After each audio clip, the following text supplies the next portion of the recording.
કાળા ડિબાંગ વાદળો સાથે નર્મદા ચોમાસા જેવો માહોલ સર્જાયો. સાંજ પડતા તો ધોધમાર વરસાદ ખાબક્યો. સ્ટેચ્યુ ઓફ યુનિટી અને એકતાનગરમાં ભારે પવન સાથે ધોધમાર વરસાદની એન્ટ્રી થઈ. બીજી તરફ કેવડિયા આવેલા પ્રવાસીઓને ભારે ગરમીમાંથી રાહત મળી. વરસાદી વાતાવરણ એવું છવાયું કે થોડીવાર માટે અંધારપટ છવાઈ ગયો હતો. નર્મદા, સાગબારા, ડેડિયાપાડા વિસ્તારમાં પણ વરસાદી ઝાપટા પડ્યા.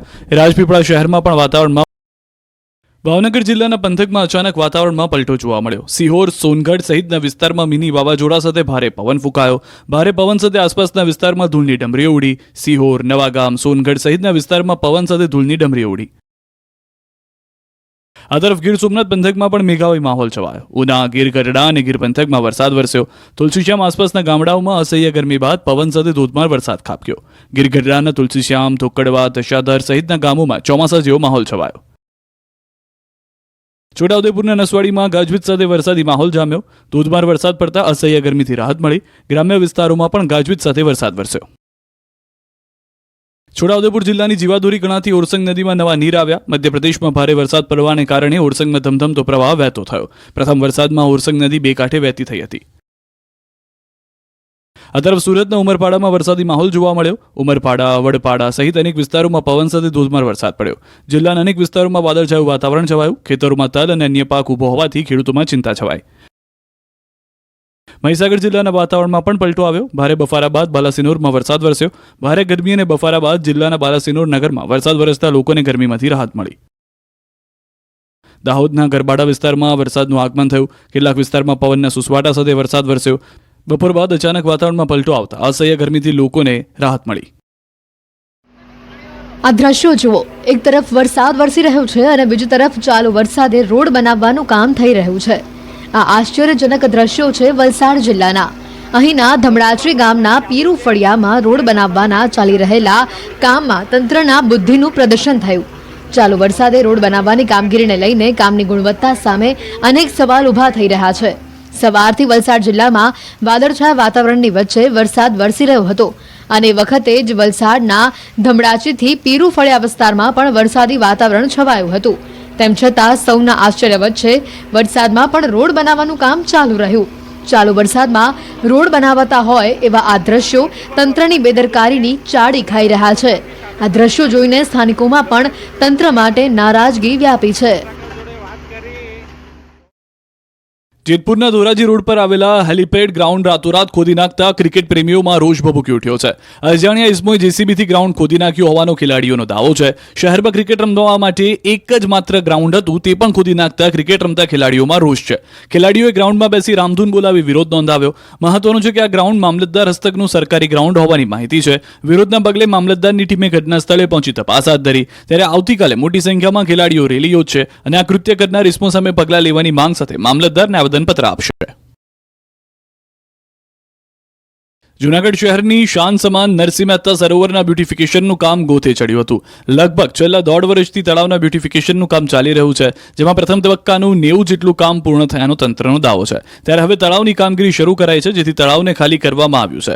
જેમાં હાલ સુધી વરસાદનું પાણી સંગ્રહ કરાતું હતું, ત્યારે હવે પાણીનો સંગ્રહનો વિકલ્પ ન રહેતા નવા ભળેલા વિસ્તાર એવા ઓજી વિસ્તારના રહીશો મૂંઝવણમાં મુકાયા છે. લોકોનું કહેવું છે કે બ્યુટિફિકેશનનું કામ ગોકળ ગતિએ ચાલી રહ્યું છે, તેમાં પણ હવે પાણીના સંગ્રહ પણ ન થઈ શકે, જેથી પાણીની તંગી સર્જાશે અને આખું વર્ષ પીવા માટે પણ વેચાતું પાણી લેવું પડશે.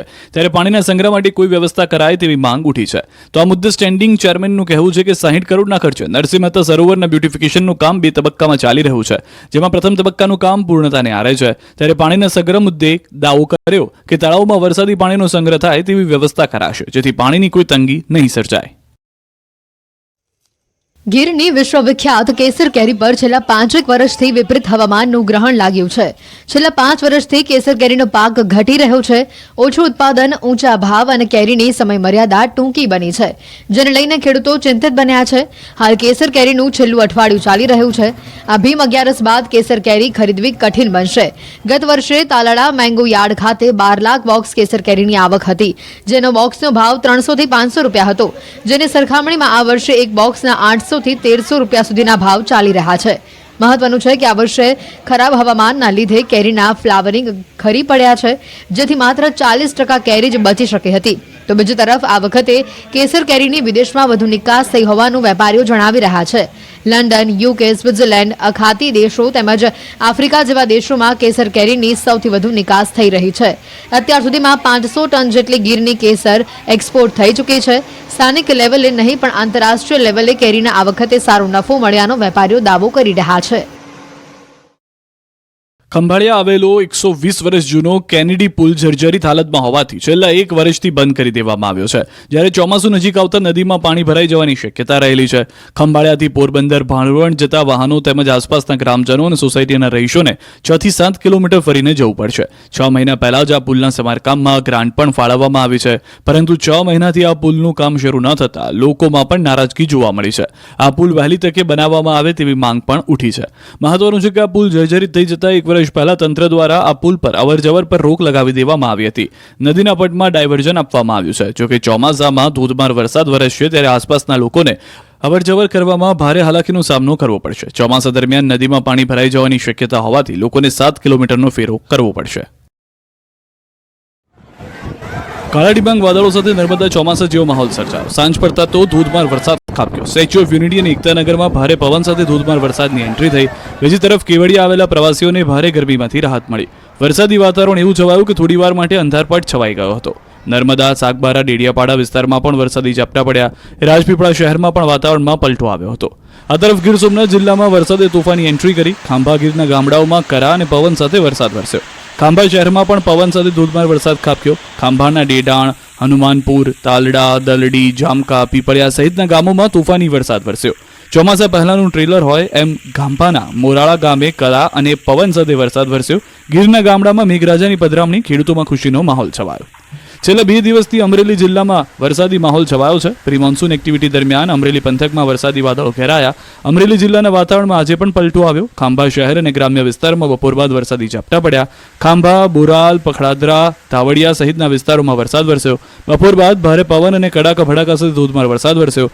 ભારે વરસાદને કારણે રસ્તાઓ પર વરસાદી પાણી વહેતા થયા. ગઈકાલે પણ અમરેલી જિલ્લામાં ચોમાસા જેવો માહોલ છવાયો હતો. કુકાવાવ પંથકના ગ્રામ્ય વિસ્તારોમાં ધોધમાર વરસાદ વરસ્યો. બરવાડા, બાવીશી, જાળિયા ગામમાં ગાજવીજ સાથે વરસાદ વરસતા ખેતરોમાં પાણી ભરાયા હતા. મેઘરાજાએ ધડબડાટી બોલાવતા માત્ર 15 મિનિટમાં જ ખેતરો તરબોળ થઈ ગયા હતા.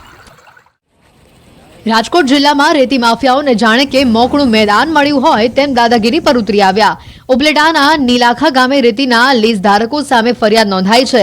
લીઝ ધારકોએ કોઈપણ જાતની પૂછપરછ કર્યા વગર મહિલાઓ સાથે રકઝક કરી હતી અને ત્યારબાદ ધોકા પાઇપ વડે હુમલો કરી મહિલાઓને ઢોર માર માર્યો હતો. માર મારતા 2 મહિલાઓ ગંભીર ઇજાગ્રસ્ત થઈ હતી. ઘટનાની જાણ થતાં જ પોલીસ સ્થળ ઉપર પહોંચી અને 4 થી 5 ઇજાગ્રસ્તોને હોસ્પિટલ ખસેડવામાં આવ્યા. રેતી માફિયાઓની દાદાગીરી સામે ગામજનોમાં રોષ ભભૂકી ઉઠ્યો છે. ગામ લોકોએ ડેપ્યુટી કલેક્ટરને આવેદનપત્ર આપી કડક કાર્યવાહીની માંગ કરી છે. ગેરકાયદેસર ચાલતા રેતી ખનન બંધ કરવા ગામ લોકોની ઉગ્ર માંગ છે. આ અંગે જવાબદાર તંત્રે જણાવ્યું કે રેતી ખનન અંગે ખાણ ખનીજ વિભાગને જાણ કરવામાં આવી છે અને આગામી સમયમાં લીઝ ચેકિંગ પણ કરવામાં આવશે. હાલ ફરિયાદને લઈને ગામમાં ચુસ્ત પોલીસ બંદોબસ્ત ગોઠવાયો છે.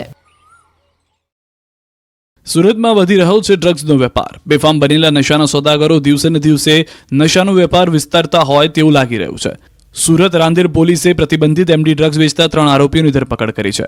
રાંદેર પોલીસે બાતમીના આધારે ધનમોરા સર્કલ પાસેથી ફઝલ એપાર્ટમેન્ટ નીચેના રોડ પર સુલેમાન ફારૂક, મોહમ્મદ જાવેદ અને એઝાઝ સૈયદ નામના આરોપીની ધરપકડ કરી છે અને ₹3,34,000ની કિંમતનો 34.30 ગ્રામ વજન ધરાવતો એમડી ડ્રગ્સનો જથ્થો જપ્ત કર્યો છે. પોલીસે એમડી ડ્રગ્સ, મોપેડ, રોકડ સહિત કુલ ₹6 લાખથી વધુના મુદ્દામાલ જપ્ત કર્યો છે. આરોપીઓ કેટલા સમયથી ડ્રગ્સનું વેચાણ કરતા હતા, ક્યાંથી ડ્રગ્સ લાવતા હતા અને કોને ડ્રગ્સનું વેચાણ કર્યું છે તે સમગ્ર મામલે પોલીસે વધુ તપાસ હાથ ધરી છે. છોટાઉદેપુરના નસવાડી તાલુકાના પ્રાથમિક આરોગ્ય કેન્દ્ર ડોક્ટર્સ વગર ચાલી રહ્યા હોવાનું જાણવા મળ્યું. અહીં સ્થિતિ એવી છે કે ડોક્ટર ન હોવાથી અહીંના લોકોને પારવાર મુશ્કેલીનો સામનો કરવો પડી રહ્યો છે. ન્યૂઝ 18 ગુજરાતીની ટીમ ફિલ્મી કલાકાર ફારૂક શેખના ગામે પહોંચી. તેમણે જણાવ્યું કે વર્ષો પહેલા અહીંના સરકારી દવાખાનામાં ઇલાજ માટે દૂર દૂરથી લોકો આવતા હતા, પણ આજે અદ્યતન હોસ્પિટલ હોવા છતાં આ હોસ્પિટલો ડોક્ટર્સ વગર અર્થવિહીન છે. તો બીજી તરફ આરોગ્ય કેન્દ્રના સ્ટાફ મેમ્બર્સને છેલ્લા 4-5 મહિનાથી પગાર ન ચૂક્યો હોવાનું પણ જાણવા મળ્યું છે. આ મામલે આરોગ્ય અધિકારીને જણાવ્યું કે રેગ્યુલર ડોક્ટર્સ તો છે, પરંતુ બોન્ડ પરના જે ડોક્ટર્સ છે તે પરીક્ષા માટે રજા પર ઉતર્યા છે. આ તરફ સ્થાનિકોએ આ વિસ્તારમાં ડોક્ટરની વ્યવસ્થા કરવાની ઉગ્ર માંગ કરી છે. પત્નીની હત્યા કરનાર પતિ 11 દિવસ બાદ ઝડપાઈ ગયો. વડોદરામાં પત્નીની હત્યા કર્યા બાદ 11 દિવસ સુધી નાસ્તો ફરતો પતિ આખરે પોલીસના હાથે પકડાયો. છૂટાછેડાનો કેસ કરનાર પત્નીની પતિએ હત્યા કરી નાખી હતી. બેલગામમાં પરમ એવન્યુમાં ખૂની ખેલ ખેલાયો હતો. હત્યા કર્યા બાદ પતિ કેતન ફ્લેટને તાળું મારીને ફરાર થઈ ગયો હતો. ત્યારબાદ પોલીસે તપાસના ધમધમાટ તેજ કર્યો. વિદેશમાં રહેતા બાળકોને સંપર્ક ન થતા શંકા ગઈ હતી. પોલીસથી બચવા આરોપી કેતન પટેલ અમદાવાદ, દિલ્હી અને નેપાળ ભાગતો ફરતો હતો. પૈસા માટે પત્ની પાસે સતત માંગણી કરતો અને ત્રાસ પણ આપતો હતો. અગાઉ શેરબજારમાં પૈસા પણ હારી ગયો હતો હત્યારો પતિ. પહેલા પતિ સાથે છૂટાછેડા બાદ મહિલા ફેસબુકના માધ્યમથી કેતન પટેલ સાથે સંપર્કમાં આવી હતી. વલસાડના વાતાવરણમાં આજે પણ પલટો આવ્યો. વહેલી સવારે વાપી અને આસપાસના વિસ્તારમાં વરસાદ વરસ્યો. સવારથી જ જિલ્લામાં વાદળછાયું વાતાવરણ છવાયું. છેલ્લા 3 દિવસથી વાદળછાયા વાતાવરણ વચ્ચે છૂટો છવાયો વરસાદ વરસતા ગરમી અને ઉકળાટના માહોલમાં લોકોએ ગરમી અને બફારામાંથી રાહત અનુભવી. જોકે કેરીના પાકને નુકસાનની ભીતિથી ખેડૂતોમાં ચિંતા વ્યાપી. વાપી સહિત જિલ્લાના અન્ય વિસ્તારોમાં પણ વાદળછાયું વાતાવરણ છવાયું હતું. આ તરફ આણંદ, વલ્લભ વિદ્યાનગર, બાકરોલમાં વરસાદી માહોલ જામ્યો. હવામાન વિભાગની આગાહી મુજબ ઝરમર વરસાદ વરસ્યો. કેટલાય દિવસોથી ભીષણ ગરમી સહન કર્યા બાદ વરસાદ વરસતા વાતાવરણમાં ઠંડક પ્રસરી. અરવલ્લી જિલ્લામાં ગઈકાલથી જ વરસાદી માહોલ જામ્યો. મોડાસા અને ભીલોડા તાલુકામાં મોડી રાત્રે વરસાદ વરસ્યો. ઇસરોલ, જીવણપુર, સુનોક, વાસેરા, કંપામાં ગાજવીજ સાથે વરસાદ. અનેક વિસ્તારમાં વીજળી ગુલ. વરસાદ વરસતા ગરમીમાંથી લોકોને રાહત મળી. રાજકોટ જિલ્લાના ધોરાજી તાલુકાના ભોળા ગામ નજીક નર્મદાની મુખ્ય પાઇપલાઇનમાં ભંગાણ સર્જાયું. નર્મદાની મુખ્ય પાઇપલાઇનમાં ભંગાણ સર્જાતા પુષ્કળ પ્રમાણમાં પાણીનો વેડફાટ થયો. એક તરફ ધોરાજી તાલુકાના ગામડાઓમાં પીવાના પાણીની સમસ્યા તો બીજી તરફ પાણીનો વેડફાટના આ દ્રશ્યો સામે આવ્યા. પાણીની પાઇપલાઇનમાં ભંગાણના કારણે હજારો લીટર પાણી વેડફાઈ ગયું છે. દ્રશ્યોમાં જોઈ શકાય છે કે પાણીની પાઇપમાં ભંગાણ થતા પાઇપમાંથી પાણીના ફુવારા થઈ રહ્યા છે. પાણીના પ્રેશરના કારણે દૂર દૂર સુધી ફુવારા થઈ રહ્યા છે. આ માત્ર આજની જ ઘટના નથી. ઘણા દિવસથી પાણીની મુખ્ય પાઇપલાઇનના ભંગાણ હોવાનો સ્થાનિકો આક્ષેપ લગાવી રહ્યા છે. એક તરફ જળ બચાવો અભિયાન ચાલે છે તો બીજી તરફ પાણીના વેડફાટના આ દ્રશ્યો ચિંતાજનક છે. મુંબઈમાં 2 દિવસ વહેલું પહોંચ્યું. છેલ્લા 4 વર્ષમાં સૌથી વહેલું પહોંચ્યું ચોમાસું. ગુજરાત તરફ આગળ વધ્યું ચોમાસું. છત્રી, રેનકોટ કાઢી રાખજો. ગુજરાતમાં બસ પહોંચવા જ આવ્યું છે ચોમાસું. મુંબઈમાં ચોમાસાના શ્રી ગણેશ થયા છે. ચોમાસું સમય કરતાં 2 દિવસ વહેલું મુંબઈ પહોંચ્યું છે. મુંબઈમાં વિધિવત રીતે ચોમાસાનો પ્રારંભ થયો છે. જો કે હવે ગુજરાતવાસીઓ પણ ચોમાસાની રાહ જોઈ રહ્યા છે. મુંબઈમાં ચોમાસાએ દસ્તક દઈ દીધી છે ત્યારે ચોમાસું ગુજરાતથી માત્ર 150 કિલોમીટર દૂર છે. સામાન્ય રીતે 11 જૂને મુંબઈમાં ચોમાસું બેસતું હોય છે, પરંતુ આ વર્ષે 2 દિવસ પહેલા ચોમાસાનું આગમન થયું છે. કેરળમાં પણ 2 દિવસ વહેલા ચોમાસું બેઠું હતું. જો આ જ રીતે ચોમાસું આગળ વધે તો આગામી 2-3 દિવસમાં દક્ષિણ ગુજરાતથી ચોમાસાની એન્ટ્રી થઈ શકે. હવામાન વિભાગે જણાવ્યું તે મુજબ ચોમાસું મુંબઈ પહોંચી ચૂક્યું છે અને ગુજરાત તરફ ચોમાસું આગળ વધવા માટે પરિસ્થિતિ અનુકૂળ છે. મહત્વનું છે કે રાજ્યમાં છેલ્લા 2-3 દિવસથી પ્રી મોન્સૂન એક્ટિવિટીના ભાગરૂપે વરસાદ શરૂ થઈ ગયો છે. દક્ષિણ ગુજરાતના કેટલાક વિસ્તારોમાં 2-3 દિવસથી વરસાદી માહોલ છવાયો છે. આ તરફ ગુજરાતના જાણીતા હવામાન નિષ્ણાંત પરેશ ગોસ્વામીએ જણાવ્યું છે કે દક્ષિણ ગુજરાત અને સૌરાષ્ટ્રના કેટલાક વિસ્તારોમાં 8મી જૂનના રોજ પ્રી મોન્સૂન એક્ટિવિટી થઈ છે. કેટલાક વિસ્તારોમાં વરસાદ ખાબક્યો હતો. 9મી તારીખથી 13 સુધીમાં તીવ્રતાથી પ્રી મોન્સૂન એક્ટિવિટી થવાની શક્યતા છે. ઝાલાવાડનું એક ગામ એવું પણ છે જ્યાં વસ્તી માત્ર 1200 લોકોની છે અને વૃક્ષોની સંખ્યા 7000 છે. આ વાત જાણીને થોડી નવાઈ લાગશે, પરંતુ આ ગામમાં માણસો કરતાં વૃક્ષોની વસ્તી વધારે છે. સુરેન્દ્રનગરના પાટડી તાલુકામાં છેવાડામાં આવેલ માલણપુર ગામના લોકોએ સાચા અર્થમાં પર્યાવરણની જાળવણી કરી છે. આ ગામના લોકોનો વૃક્ષ પ્રત્યેના અનોખા પ્રેમના કારણે સૂકાભઠ રણમાં જાણે લીલી ચાદર ઓઢાડવામાં આવી હોય તેવા દ્રશ્યો સર્જાયા છે. મહત્વનું છે કે સુરેન્દ્રનગર જિલ્લાનો પાટડી તાલુકો આમ તો શુષ્ક અને સૂકોભઠ પ્રદેશ ગણવામાં આવે છે. આ વિસ્તારમાં જ્યાં પણ નજર કરીએ ત્યાં માત્ર બાવળ જ બાવળ જોવા મળે છે. આ પ્રદેશમાં લીલોતરી અથવા હરિયાળી ગામની કલ્પના કરવી એ દિવા સ્વપ્ન સમાન છે, પરંતુ ગામ લોકોના સહયોગથી આ શક્ય કાર્ય પણ રણ પ્રદેશમાં શક્ય બન્યું છે અને માલણપુર ગામમાં ઘટાદાર 7000થી વધુ વૃક્ષો લહેરાઈ રહ્યા છે. જગત આખામાં 5 જૂનના રોજ વિશ્વ પર્યાવરણ દિવસ તરીકે ઉજવવામાં આવે છે, જેનો મુખ્ય ઉદ્દેશ લોકોમાં પર્યાવરણ પ્રત્યે જાગૃતતા વધારવાનો છે અને ગ્લોબલ વોર્મિંગની અસરથી પૃથ્વીને બચાવવાનો છે. પર્યાવરણના જતન માટે સરકાર તરફથી અનેકવિધ પહેલ કરવામાં આવી છે, ત્યારે વિષમ પરિસ્થિતિ ધરાવતા માલણપુરના લોકોએ વૃક્ષો વાવીને સૂકા રણને પણ જાણે લીલુંછમ બનાવી દીધું હોય તેવું જોવા મળે છે. રણકાંઠા ગામના લોકોના આ પ્રયાસ વિશ્વભરના લોકો માટે પ્રેરણારૂપ છે.